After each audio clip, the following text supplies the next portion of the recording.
Allez, aujourd'hui, je vais te parler d'une énergie clé dans la matrice du destin, qui correspond à la zone de l'appel de l'âme. Alors, c'est quoi exactement? On peut l'appeler aussi la pierre d'achoppement. Déjà, c'est la partie de toi qui sait déjà ce que tu es venu faire ici, c'est ton vrai feu intérieur, c'est ton but profond.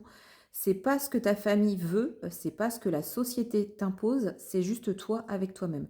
Pourquoi est-ce que connaître ces énergies, surtout dans cette zone karmique, ça change tout? Parce que quand tu vois justement tes blocages, t'arrêtes de te battre contre toi-même, tu comprends pourquoi tu t'auto-sabotes et surtout tu passes de pourquoi moi à ok, en fait, je sais quoi faire. T'évolues, t'avances, tu deviens la version qui va de l'avant sans te tirer une balle dans le pied. L'exemple concret que tu peux voir ici, c'est quelqu'un qui a l'énergie 8. Donc, additionne ton année de naissance et tu réduis les chiffres. Et normalement, tu tombes entre 1 et 22. Donc ici, on tombe sur l'énergie 8, la justice. Quand cette énergie est bloquée, c'est l'enfer. En fait, tu te sens volé, trahi, c'est injuste, tu perds tes contrats, tu peux perdre des amis, tu peux perdre ton énergie, tu peux te faire arnaquer, tu t'auto-sabotes et tu donnes trop, tu dis tout le temps oui alors que tu penses non et tu penses aussi que tu mérites pas.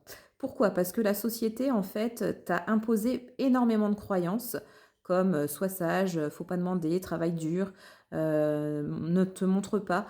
Mais en fait, la justice, c'est pas ça l'énergie. C'est l'intégrité, c'est être honnête, c'est être en règle, ne pas tricher, ne pas se mentir, même à toi-même, et ne pas juger les autres, surtout, et ne pas te juger.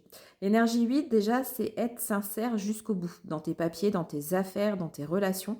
C'est aussi dire non sans culpabilité et dire oui sans peur. Alors, arrête de croire que tu demandes à chaque fois quelque chose. Non, non, c'est pas le cas. Pour l'activer, déjà, regarde tes croyances. Est-ce que tu penses que si tu poses des limites, tu vas te laisser tomber? Est-ce que pour toi, tu es dans une prison? Sois vraiment juste avec toi-même. Protège ton temps, tes idées, ton argent. Agis. Il n'y a pas de blabla avec cette énergie-là. Signe des contrats, vérifie vraiment tout à la lettre.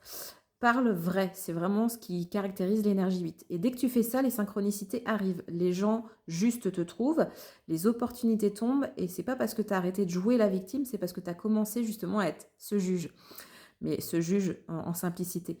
Donc si tu as un 8 et que tu sens que la vie te vole tout, tout le temps, c'est pas ta vie en fait, il faut que tu retravailles les choses. Active les choses, sois vraiment dans ce côté intégrité. Là, je voulais te parler de cette énergie 8 à travers cette matrice, mais sache qu'il y a plein de zones différentes justement dans ta matrice personnelle. Je fais des consultations personnalisées, donc n'hésite pas à me contacter.